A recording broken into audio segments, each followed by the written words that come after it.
This is Killer Innovations, a show about ideas, creativity, and how you can innovate. Welcome to the Innovator's Garage, where you learn to create your next game-changing killer innovation. Welcome to Killer Innovations. We are here at CES, taking a look at all the latest technologies and innovations that have been announced. I've got a longtime friend, Bob O'Donnell, longtime friend. We got a story to tell. Yeah, we got a story to tell. We'll get to that. But Bob is one of the leading trend and analysts out of Silicon Valley. Been there for quite some time. Was a key resource at HP in providing insights and directions for technologies that we would include in our products like our laptops, etc. Bob and I have been friends long before that even. But I wanted to grab some time with you here at CES. You've been on the floor now, been here for a couple of days. I've been around the floor for a couple of days. So this is an opportunity for us to kind of either agree or disagree on what we're really seeing here at the CES. Well, and look, we've all heard about the big trends, right? And we were chatting a little bit before we started the show. AI everywhere, right? AI in everything. Smart stuff everywhere, powered by AI. Autonomous cars. Right before I came over here, was walking around North Hall. I mean, it feels like you're at an auto show. Yeah, doesn't it? It's amazing. It is amazing. It's amazing how big speakers they can make and cram them into a car. That's very true, isn't it? But yeah, no, it's amazing. And it was interesting because a lot of the cars they're almost more like a pod, like they were transportation pods. I mean, most of those were the concept ones, but. So that was fascinating to see, and we can dig into the whole autonomous car thing and timelines, and because one of the things around that front is we were talking about things that are overhyped. Autonomous cars I think are being overhyped too, because it's not that they're incredibly important; they are, and they're gonna be amazing transformational, societal transformation things. But the timeline when you and I can actually buy a fully autonomous car is way further out than I think people are willing to acknowledge. And that's a big problem because it's all about expectations in this business, right? If you tell people, man, and you give the impression that they're going to have it right away, and then you actually can't get it for a long time, and the way you do get it is not directly, but indirectly through some kind of a service. It's all good, and it's all interesting, and the tech industry is going crazy about it because it's a massive market. But at the same time, I think there's been this confusion, and all of a sudden we're starting to see people go, yeah, I think before you and I can buy a fully autonomous car, we're talking 2025 in a lot of cases. Some people are saying 21, 22. Look, most people can't think beyond, like 6 months from now. Right. So making those kind of promises, I think, is a bit of a challenge. But nevertheless, I don't want to be too negative because there is some great stuff. In fact, I was just chatting with the folks at NVIDIA, and they really focused, it was interesting at their press conference, on this notion of functional safety, which in the automotive business is a huge deal. But outside of automotive, it's not necessarily well known. It's basically redundancy, right? And all the work you have to do. And NVIDIA, as they've evolved their platform, they're really digging into that piece of it. And I think that's interesting because it reflects the sophistication of how they're developing their platform and what they're doing. And it also reflects how complicated and intensely hard some of this stuff is. Yeah, I think people way underestimate. They think if I could envision it, why does it take more than 6 months or a year? Exactly. Well, it's the old joke about, products would be great if someone could figure out how to do a PowerPoint compiler. If I showed it on a PowerPoint, I should be able to hit one button and magically have this app that just does all these amazing things. Exactly. Well, and it's like, back when you were at HP and when I talked to NVIDIA, I'm like, when a new GPU comes out, 2 months later, it's in a PC that I can buy. Yeah. And that's a very, and then, the other problem you have in automotive is that, the supply chain, it's years, like even tech that's coming out today, we're not going to see in, production cars for 3 years roughly. Is the kind of time frame. So anyway. Well, I have a great story on that. In Bentley, they put a Bluetooth module into a new Bentley that was only $28,000 or $280,000 for this Bentley. It was a low-cost Bentley. And the CTO for Bentley called me up because he couldn't get any phone devices to synchronize with this Bluetooth. And they brought it to HP. We parked it in the parking lot. We tore into it. They picked the Bluetooth module 4 years before and had never upgraded the Bluetooth module. It was a Bluetooth 1.0, if you remember back to those days. Yeah. So you're buying a $280,000 car and not a single phone would synchronize with the Bentley because of the long lead times, right? Yeah. And even, look, Elon with Tesla cars, right? Made all these promises, and it's not this year, maybe next year, maybe next year. Well, exactly. And unfortunately, he's one of the key perpetrators of driving this kind of, I think, unrealistic view. And again, it's going to be great. There's a lot of the benefits they talk about for autonomous cars of safety and everything else, you can put that in what I would call assisted cars, right? That where it's the ADAS systems where, automatically braking if something, a person or an object comes out in front of you, right? That's incredibly valuable. Well, and I have that in my Explorer. My 2018 Explorer has it. It's got the lane guides. If I don't use my turn signal and I try to change lanes, it fights you to say, no, idiot, stay in the lane you're in, type of thing. Yeah. And I actually love it. My wife hates it. Right. But I love it. But I think you're right. I think it's this progression. Yes. It's not going to be all of a sudden you're going to wake up one morning and completely switch over. It is these migrations, right? And the same thing whether it's, magically we're going to have 5G wireless and everybody's going to have it in the world, and everybody's going to have multi-gigabit speeds, and we're going to have 1 millisecond latency. And it's not going to happen that way. No. It never happens that way. It is this migration and integration of these technologies into people's lives. Right, absolutely. And, another big theme, of course, from CES is smart home and connected things. And, obviously, there's Google's got a huge presence here for the first time. There's a ton of people, of course, integrating Alexa. But one of the interesting challenges, and so bottom line is voice-based computing, voice UIs are a huge, interesting trend here at the show because but there's been a lot of confusion as well on that front. You have to tear apart, just because it has a voice UI doesn't necessarily mean it's a voice assistant, right? Those are they're related, but they're fundamentally different. Like if I have some gadget that I just want it to tell it to do something, that's a voice UI. It's then when you expect it to do additional things and think ahead and use AI to, look at my calendar and then automatically schedule a plane flight and then know when the meetings are going to be and pre-schedule an Uber to pick me up and blah, blah, blah. That's more of the assistant realm, but we're in this kind of a weird space in between voice UI and voice assistant. And the other big problem, and I know Amazon is trying to address this, they have this thing called ESP, but this is the scenario I've already seen, and it's going to get way worse on the smart home front.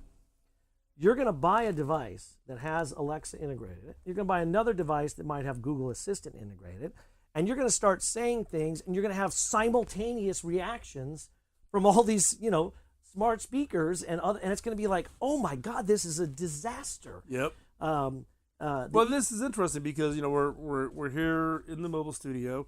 Google is right next to us here, and they've declared war at this CES on voice control, on the voice that you're calling voice UI type of a thing.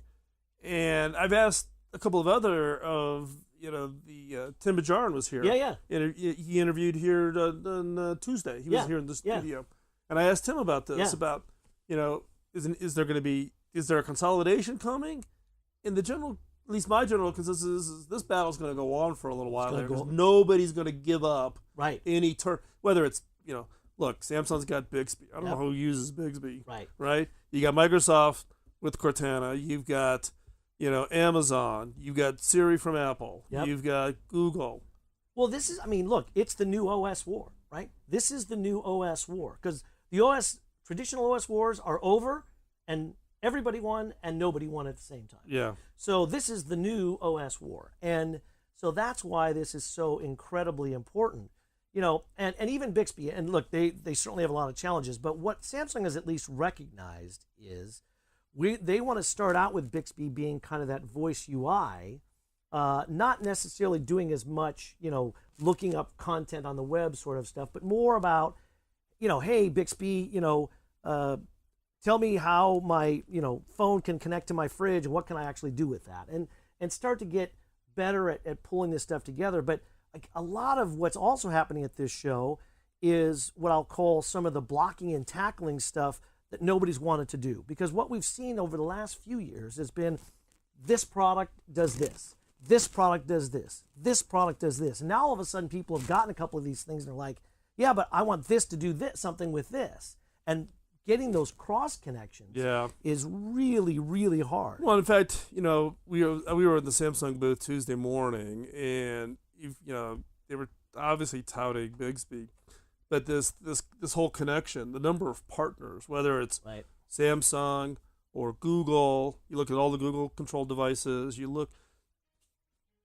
Actually, Apple's not HomeKit doesn't have much out here. No, there is very little Apple presence. Right. So we're going to take a quick commercial break. When we come back, we're going to pick up this conversation with Bob O'Donnell, talking about what we're seeing here at CES. So don't go anywhere. We'll be right back. You're listening to Innovations on the Biz Talk Radio Network.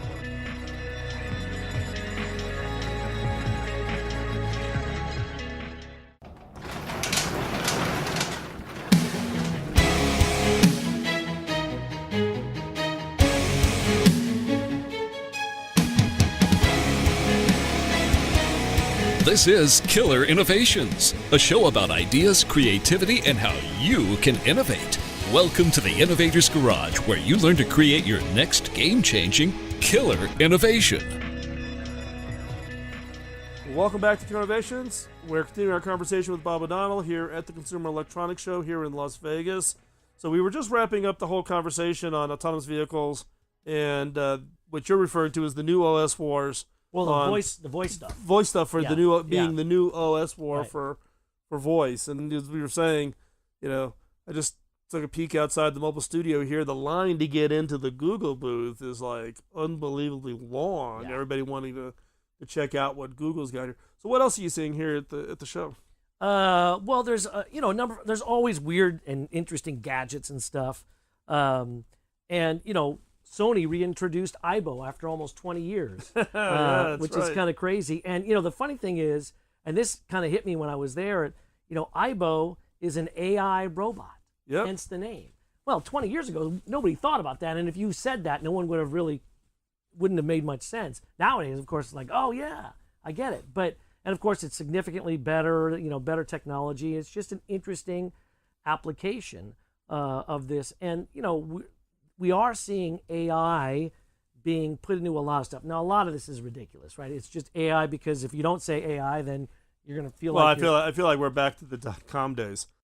Yeah. Where everybody just changed the name of their company and put a .com at the end. Right. Everybody's taking their product and say we have AI in it. Right. And it's actually one of the reasons why in my prediction video that I always do before CS, I talked about AI as being in an overhyped situation because people get confused of AI, machine learning, big data. It kind of all starts to get clumped all together. It does. I mean, the thing that is interesting is with AI, we're starting to see radically different ways of thinking about products being put together, radically different components being used to drive some of this, and bigger transformational changes like edge computing versus cloud-based stuff, which that goes way beyond what we saw at CES, but all the pieces are there now. And so because with AI, fundamentally AI is basically pattern recognition, recognizing something going on and then adjusting accordingly. And so there's a lot of interesting ways you can think about that, and learning things like just simple commands to turn on your, we've all seen the basic Alexa turning on the light stuff, but we're starting to see some additional intelligence being embedded, a little bit of it here on the AI side where, right now, for example, with smart speakers, just briefly to go back to that, it's an awkward, ask a question, wait for the response. You can't have a two-way conversation. Right. Only way that's going to happen is by having more embedded computing locally, so it doesn't have to go to the cloud and can do some stuff locally. And so there's been a few companies talking about some of those kinds of things, the ability to have a non-cloud connected thing, like of all people, GE Lighting. They're going to have a light switch with some of the embedded intelligence that doesn't have to go to the cloud. So that way, if you lose your cloud connectivity, you don't lose the ability to control your stuff. lights. But it's actually interesting you talk about that, because what I've seen happen is people have trained themselves. Yes. They train themselves on how do I need to talk so Siri understands me? It's back, if you remember graffiti in a palm. Right. Oh, yeah. yeah. You taught yourself how to write in graffiti language versus writing out full alphabets in order to get hand recognition. It is amazing how much we as humans will adapt ourselves to the technology. Right. No, it's absolutely true. And yet, and then the question becomes, especially, again, I know we keep going on the speaker stuff, but each of those assistants, you have to talk to them differently, right? Yep. So you have to learn to talk. Google's different than Siri, different than Alexa. Which becomes a big problem. Again, back to the comment I made earlier. But it's interesting because AI is being, and again, I agree with you, overhyped tremendously, but it's being talked about in all kinds of interesting applications, like Samsung The Wall. We were talking about that earlier. Amazing TV, this modular TV. We're still trying to figure out how big the modules are, but and then part of what they're also doing behind the scenes is for some of their video processing and upscaling for 4K and 8K, they're claiming that some of the video processing they're doing is actually using AI. Still not 100% clear to me exactly how they're leveraging AI. Oh, they're claiming that it's detecting those thin edges, like Yes. the edges of buildings Yes, or exactly. edges of roads, and they de-blur them. Yes, and- yeah. I but mean, it's that, sort of, I think of it as more as video processing I than agree. AI. I agree with you, but but again, that's how some people are talking about that. And then and also another thing on the car side is we're seeing a lot of voice integration into cars. By the way, so Alexa and Google Assistant being embedded into to cars. And then we've also got like I said, there's the crazy gadgets that people are seeing. I haven't seen it, but I saw a number of people writing up on Twitter. Some startup that has you can use radar to see through a wall. There's some kind of interesting way of leveraging technologies to see through a wall. So there's always those kind of crazy things. Ton of VR and AR. I got to try out the NVIDIA holodeck, which is their idea of a future interface, particularly for engineers to work together remotely, through a VR headset and manipulate models and stuff like that. I mean, it's still pretty crude, obviously, at this point, but it's an interesting step towards where we're starting to go. Yeah, it's definitely. But in this year, though, even though we're seeing lots of stuff, Right. it all seems to be somewhat incremental. Yeah, There hasn't been. right. There's no. At CES, it used to be you got the big Yeah. surprise thing, something Yeah. really big that became Right. transformative. But it's okay. 4K to 8K Yeah. to 16K. I know. AI. We've been talking about AI. I love the fact cryptocurrencies like everywhere, right? Yeah. The fact that Kodak this week announces cryptocurrency and their share price goes through the roof. And I've been saying for a while that this thing's going to be a bubble. Oh, for and people are sure. going to get really hurt. Yeah, they And are. when this bubble bursts. There's no doubt You about know, it. and Although I so- think I'm going to start offering research that you can purchase in cryptocurrency. I just decided I should probably do that. Oh, you're gonna take cryptocurrency as a payment for Yeah. your research? Okay. What the heck? Why not? No, right? I'm not going to be a client then. It's not the only way. But we're these kinds of shows. It gets into the question of the electronic show and NAB and these other shows about what's the role of what people announce at the shows. Well, it's you bring up a great point, and arguably the last several years, CES has been this more incremental kind of a thing, and it's because, as I mentioned briefly earlier, we've got all kinds of great technologies, but we're not really using them well. We're not integrating. So now comes the much harder but much less sexy part of actually making all this stuff work together, right? There's standards issues that have to be addressed. There's actual, software integration that has to be addressed. There's dealing with, these APIs and getting them to standardize and so that people can write software that works across multiple things. That stuff is not sexy. It is not trade show worthy, yet that's fundamentally what really needs to happen before we can kind of make this next step to the dream visions that people have had for a while. Yeah, that's exactly right. So we're going to take a quick break. We're going to continue our conversation with Bob O'Donnell. When we come back from this first break, continue our conversations about CES 2018. We'll be right back.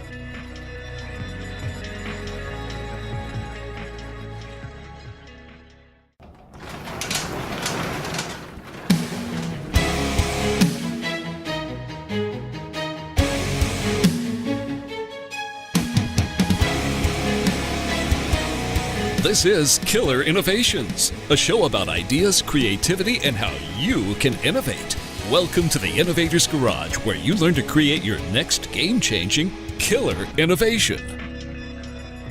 Welcome back to Innovations. We're continuing our conversation with Bob O'Donnell. Now, Bob, we teed up the start of the show, the fact that you and I have known each other for a long time. Unbelievably long time. So, you want to tell the story? Yeah, or you want me to tell the story? We can both tell it. So, years ago, Phil and I were at an HP event. It was an outdoor dinner, and it was a little chilly, and they had some heat lamps. And Phil's like, "Oh, it's fine. Don't worry about it. I grew up in Chicago. I can sit away from the heat lamp." I'm like, "Oh, really? Where? I grew up in Chicago too."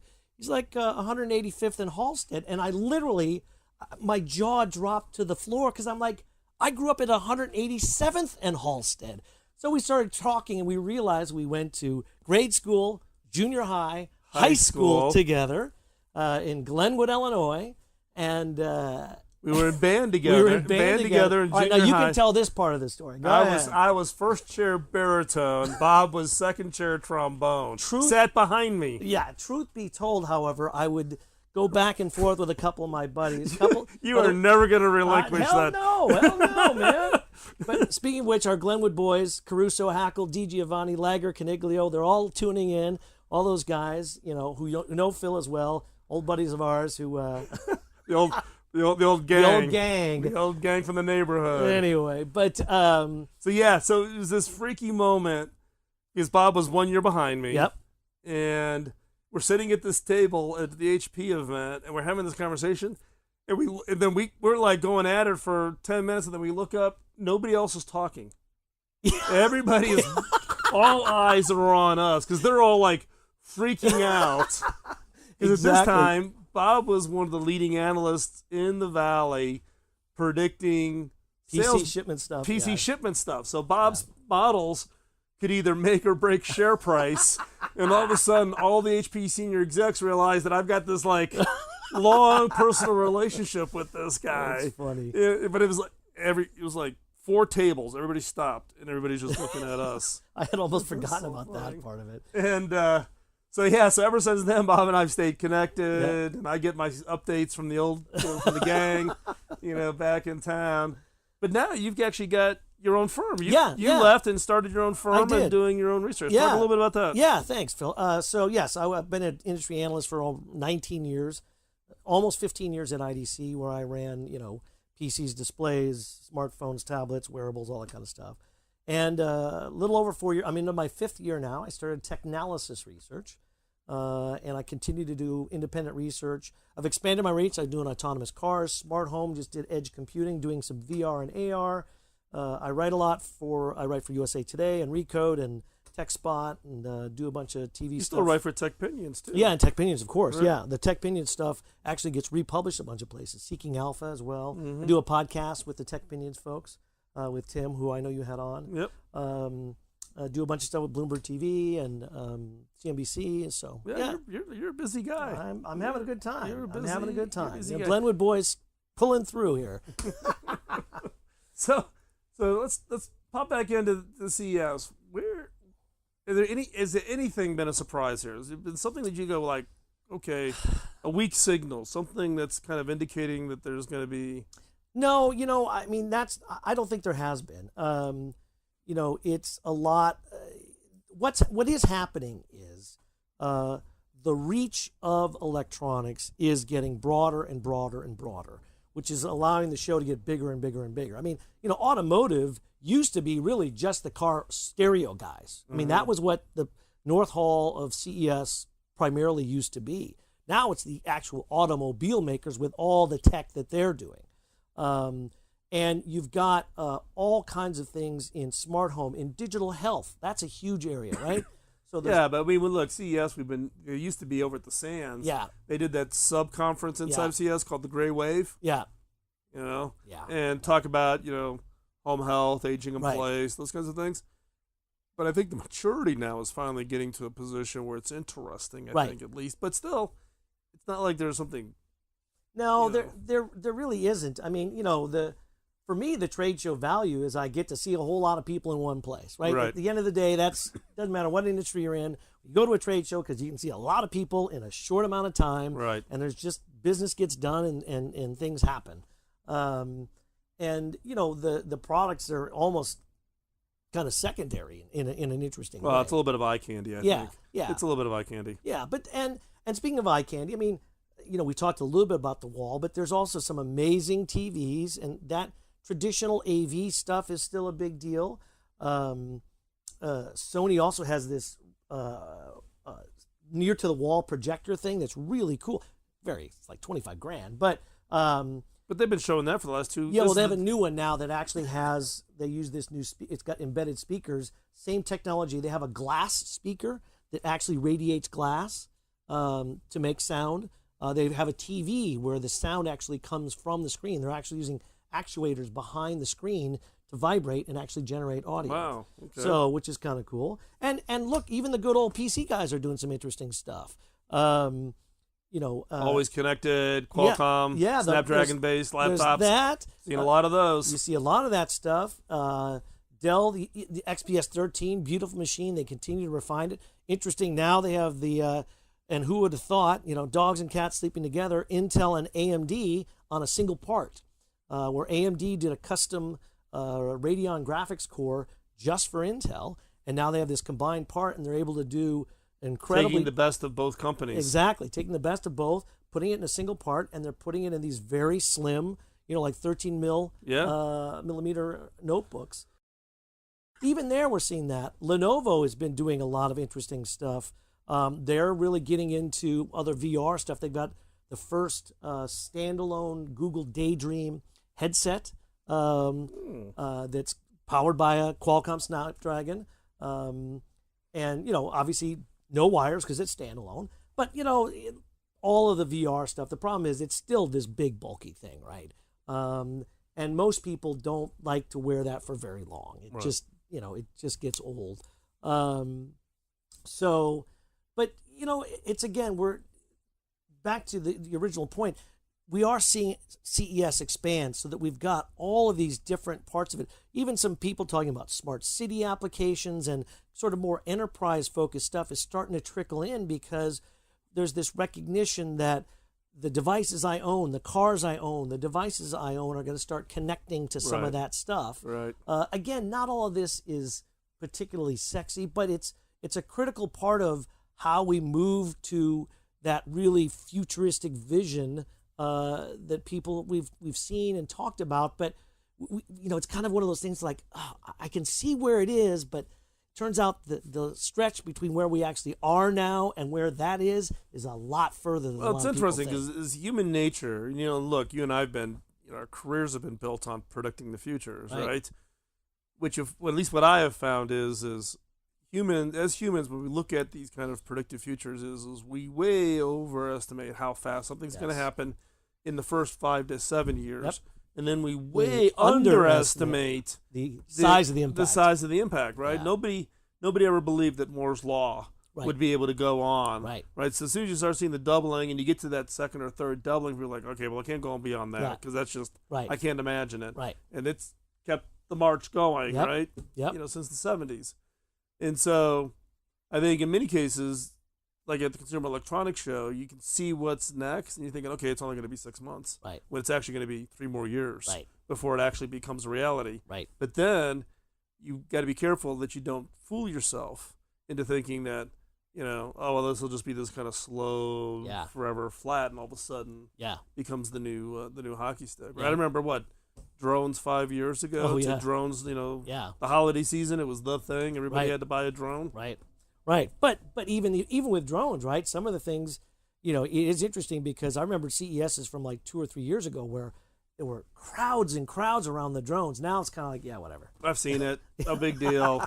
Why, is it really going to turn into much of anything they got to worry about? Yeah, well, and the other thing is like, was it last year or 2 years ago, those wave boards or whatever they were called, the scooter ones, the scooter board, the ones that caught on fire. The ones that caught on fire, but that was like a huge deal for like 1 year. Then people are like, okay, what's the next thing in that area? And the interesting point is I'm not sure there was one this year. I don't No, really feel like there was. Yeah, it hasn't. That's the thing that you always kind of look for, and you look for it in the edges. Yes, of course. You're trying to find the little guy that's getting Right. no press attention, Right. and no love, and can you find something that's kind of a little bit different, a Right, little bit, and there might be somebody. Plus, the show is so darn big. Well, it is. It's hard to. impossible to see more You than a can't. tiny fraction of it. Yeah. It really So we're going is. to take another quick commercial break. When we come back, I'm going to ask Tim or Bob to talk about really what he sees for 2018 and 2019, given his research work. So when we come back, we'll pick up this conversation with Bob O'Donnell.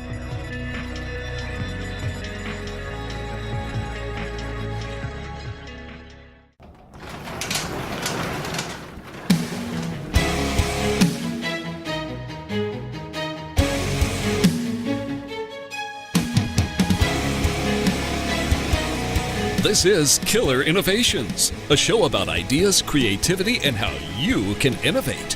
Welcome to the Innovator's Garage, where you learn to create your next game-changing killer innovation. Welcome back. At the break of the last segment, I asked Bob for you to think about, part of your work and part of your research is really to take a look at these predictions. Right. So if you kind of take a look at, not tied to CES, but just to the prediction work you do for 2018, 2019, what are your predictions? What's the big thing that's on your radar screen? So, a couple of different things, and I just did a predictions document you can find on TechPinions and TechSpot and Seeking Alpha and LinkedIn, and maybe Recode will republish it as well. But first one I talked about is actually about AI, and my point was we're going to start to see AI drive what I call empathetic computing, and what I mean by that is simply that we have incredible technology and compute capability, but at the end of the day, our devices still, here we are in 2018, they're not smart. They're really just not smart. They have no sense of context. Yep. And I think what we're going to start to see in 2018 is AI being applied to actually start to give some contextual intelligence to devices. It's going to be slow, it's going to be subtle, it's going to take a while, but I think by the end of this year, we're going to be able to look back and go, yeah, here's some interesting things where we're starting to have a more, interesting, almost human-like conversation, or at least set of expectations being different, such that, these things, instead of just being, intelligent, are smart, because there's a big difference between the two. So that's number one. I think in general, on the compute side, one of my predictions was that 2018 is the year of the accelerator. So, we've heard a lot about CPUs and GPUs. Now what we're seeing a lot of these component guys do is create, neural network accelerators. And, they're using FPGAs and all these other interesting chip technologies that most people don't understand, but they're doing things in a more efficient way and in an extremely power-sensitive way, which is allowing you to put more intelligence on, what's called the edge. Speaking of which, another big trend is around the growth of edge computing. Up till now, we've been thinking about the fact that, everything connects to the cloud. Right. And while that model works, it's in some ways, it's not terribly different than the old mainframe model, right?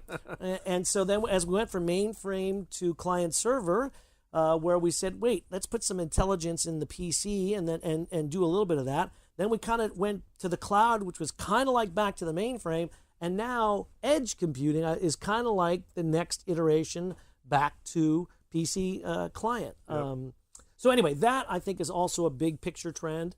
And I'm trying to remember other ones. But those are some of the big... Oh, and then the voice computing thing. I kind of teased this one earlier, but one of the ones I also said was, look, there's going to be a real problem when people start to get a whole bunch of voice assistants. And it's not that they will, because if you pick an Alexa, you're probably just going to buy Echoes if you choose Alexa. But you might buy something else that has Google Assistant in it. And you're going to be able to start changing the watchword to something that you want rather than just keep saying Alexa or Hey Google. Eventually you could have them all set, just respond to computer, like if you want to be like Hal, Mm-hmm. And say, computer, do this. And, all of a sudden they could all start doing stuff. And I've even heard stories of Google Google Homes responding to Alexas. Yeah, they get them talking to each other. Yeah, which is, that's a kind of a hint of interesting and yet potentially problematic. Well, as well. or you get the TV advertisements that that issue the Google command and ends up ordering something, or Alexa command that automatically orders stuff from your Amazon account, and all of a sudden, 300 dollhouses show up or whatever. Right, exactly. And then, another big thing is, in general, this and this isn't a new one. Again, it's hard to find things that are going to be completely new this year versus what we've seen. But there are things that become mainstream in a given year, right? And I think, obviously, in your side of the world around content, there's a lot of interesting streaming services, and the whole model around not just media services, but all kinds of other services. And then I think what we'll again start to see is more integration of these kinds of services. Because one of the problems you've got is, I can't have everything in the world as a service, right? And so it's great. Again, this is a classic case of this industry. This company says, well, we're going to do ours as a service. We're going to do ours. But for an actual human being, they'll be like, well, I actually do all 15 of these things. I'm not going to pay for and have 15 different accounts and all that kind of stuff. So I think we'll start to see that people figuring out, and it's more of a business, it's not a tech problem. This is a business model problem. How do we get the business models of these couple of different unique services combined in interesting and new ways? And I think that's a business opportunity. I think new companies will come up to build around some of the existing stuff that's out there. Yeah, but there's a fundamental challenge, though, and that assumes cooperation. Yes, well, of course. Right? Absolutely. And in these battles, like voice, nobody's given up an inch of turf in these battles. Well, and that's true. And because there have been discussions of something like what I would call, to counteract what I mentioned, the meta assistant. And you actually talk to it, and then it in turn determines which assistant to send each inquiry to. So you have an assistant of an assistant. Yeah. Kind of like, talk to my people, we'll schedule a meeting, or we'll have the pre-meeting for the pre-meeting for the meeting. Right, exactly. So, hey, Bob, if people want to track what you're doing, what's the best place for them to find you? You can go to the website. It's www.technalysisresearch. So think of analysis, but just put in TECH, not tech analysis, but technalysisresearch.com. I'm guessing a bunch of people have misspelled the URL, so therefore that's why I have to clarify. You got to always have to clarify, right? So with that, we're going to wrap up today's show.